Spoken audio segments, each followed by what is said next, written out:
So let's go live to North Dakota. Senator John Hoeven. Senator, always good to see you. Welcome back, sir.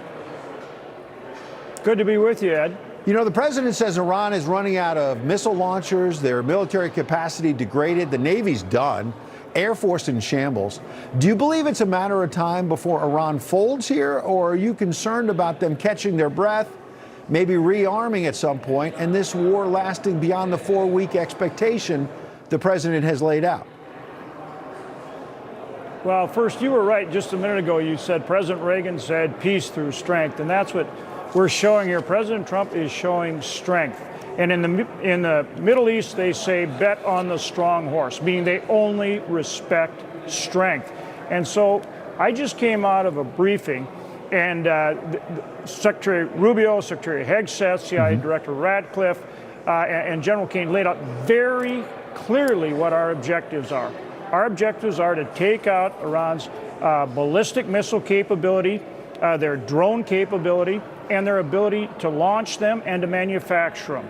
Second, to take out their Navy. And third, to take out their nuclear weapons building capacity.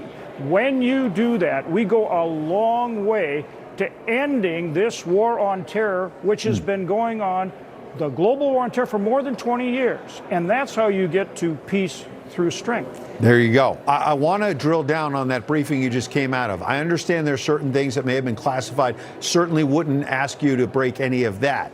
But Steve Witkoff, the president's special envoy, publicly said that our intelligence is suggesting that Iran was out there boasting it could make 11 nuclear bombs. Again, he said that in a public interview. Did you hear anything like that in this briefing? So I wouldn't go into specifics, but what I will tell you is this. Iran is at their weakest point. They're coming out of a period of time where not only Israel, but the United States has tremendously weakened both Iran and their proxies. Think Hamas, Hezbollah, and the Houthis. So if there was ever a time to take them on and minimize the casualties, both to our military and to civilians in the region, it is now. And you see it happening at a rapid rate. And I believe this is going to be weeks, not months. And look at the countries that are now joining us. You talked a little bit about England and France and Germany, and you bet they need to do more. But look at all of the Arab countries that are now joining us, because Iran, leaderless, is lashing out at them. They're now joining us in this fight. We are changing this dynamic in a way that I hope will actually bring these Arab countries together with us. Think Abraham Accords that President Trump started, and we ultimately end this global war on terror. Senator, real quick, we're showing a live picture now of Tel Aviv. You may be able to see. And the skies over Israel are peaceful right now. There were sirens blaring earlier.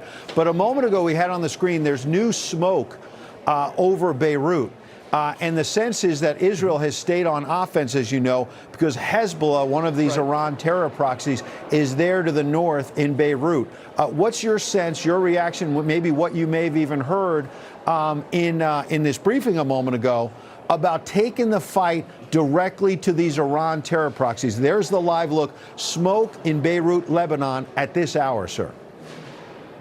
Right, because Hezbollah, the Houthis, and Hamas obviously are proxies of Iran. So it involves all of them when we take down this ability to conduct terror, not just in Iran, but across the Middle East and beyond. And that's exactly what has to be done, is we have to take away their capacity to fire off missiles or drones or any of those types of things. We're taking away their ability to wage terror throughout the region and beyond. Absolutely. And then let's shift to the threat of terror here in the homeland. We're already investigating what happened in Austin, Texas a few nights ago.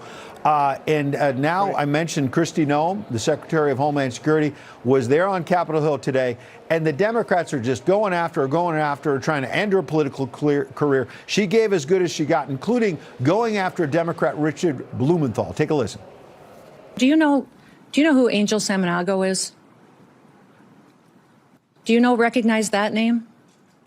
This is an individual that was murdered in your state by an illegal alien, of rights and trust. duct taped. The answers are It looks like very it was simple, an assassination. And I would have hoped I haven't that heard you say you one could give victim's better name answers today from illegal to these immigrants that three are here individuals. perpetuating Would you like violence to say against anything people. Ms. Miramar. I'd like to hear you say the name of one of our victims of illegal criminal activity and fight for one of those victims so that we can stop as many of them from being created in the future by people who should never be in this country to begin with. Senator, I think she's making a fair point, whether it's Laken Riley or anyone else who's been killed by illegal immigrants. The Democrats don't seem to stand up for those American citizens. And on top of that, they're now not fully funding, as you know, the Department of Homeland Security when we've got real threats here. Your thoughts? Exactly. Of course. How can we have national security if we don't have border security? It is fundamental to security in our country, in our communities, in our homes. We have to make sure we secure the border, we enforce the law, and for the bad actors, the cartels and that have put people into our country, we need to make sure that we find them and deport them. That's very important for national security. And of all times, for the Democrats, they need to stop holding out on us in terms of funding DHS. We have ICE funded, and now they're blocking us for funding TSA and for the Coast Guard and for FEMA. It makes no sense. And we have offered a continuing resolution. We have offered a bill that they agreed to. They need to stop holding out here and blocking the funding of Department of Homeland Services. Yeah. And we need to keep making that case to the American public to put pressure on them to join us and fund DHS. Yeah, let's hope and pray it doesn't take a terror attack or something dramatic to get people to finally fully fund this department. Senator, we appreciate your time tonight and always. Thank you, sir. Thank you, Ed.